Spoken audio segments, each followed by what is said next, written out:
নমস্কার বন্ধুরা, আমি তনুশ্রী। আমার চ্যানেলে আপনাদেরকে স্বাগত। আজকে আমি আপনাদের কাছে নিয়ে এসেছি 10 টাকা দামের গুঁড়ো দুধ দিয়ে দোকানের মতো পারফেক্ট সন্দেশ, যেটা মুখে দিলেই মিলিয়ে যাবে। এর স্বাদ এতই সুন্দর, কেউ খেয়ে বুঝতেই পারবে না যে এই সন্দেশগুলি বাড়িতেই বানানো হয়েছে। বানানো খুবই সহজ, যে কেউ একবার দেখে বানিয়ে নিতে পারবেন। চলুন রেসিপিটি শুরু করা যাক।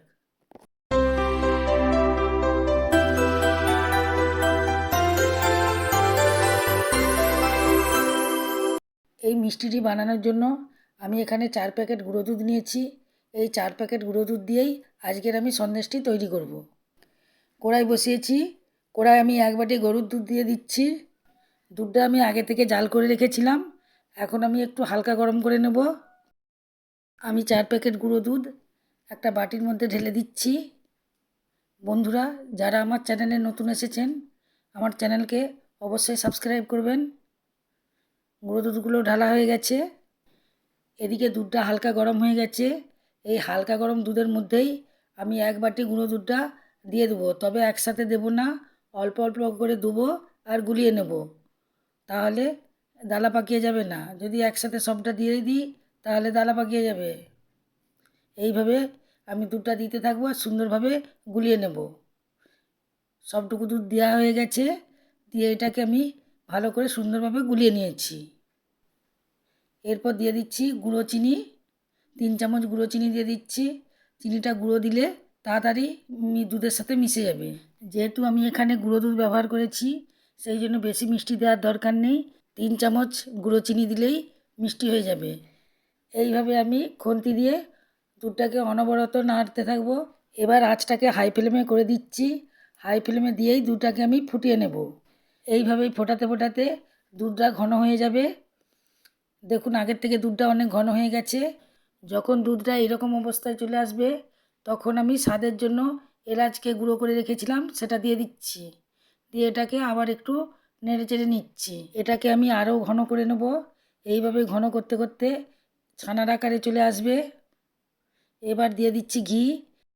ঘি দিলে মিষ্টির স্বাদটা দ্বিগুণ বেড়ে যায়। এটাকে নাড়তে নাড়তে আমি আরেকটু ঘন করে নেব।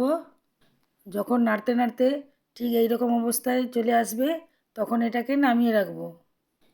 এবার আমি একটা চৌকো বাক্স নিয়েছি, এর মধ্যে ঘি বুলিয়ে নিচ্ছি। বুলানো হয়ে গেছে। আমি এর মধ্যে কিছু ড্রাই ফ্রুট দিয়ে দিচ্ছি।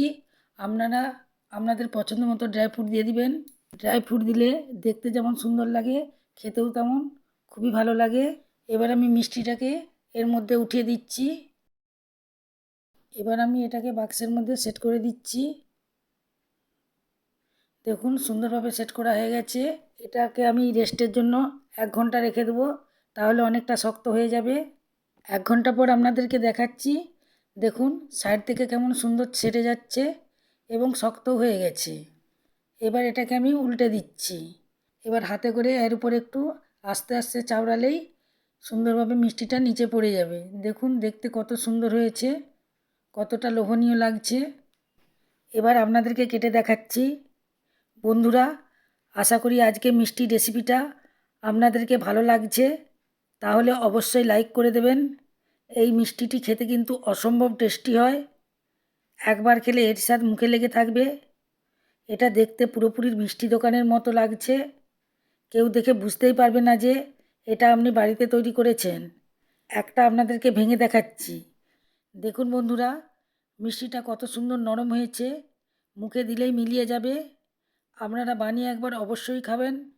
এই রকম নতুন নতুন রেসিপি যদি পেতে চান, তাহলে আমার চ্যানেলকে অবশ্যই সাবস্ক্রাইব করবেন এবং প্রচুর প্রচুর শেয়ার করবেন।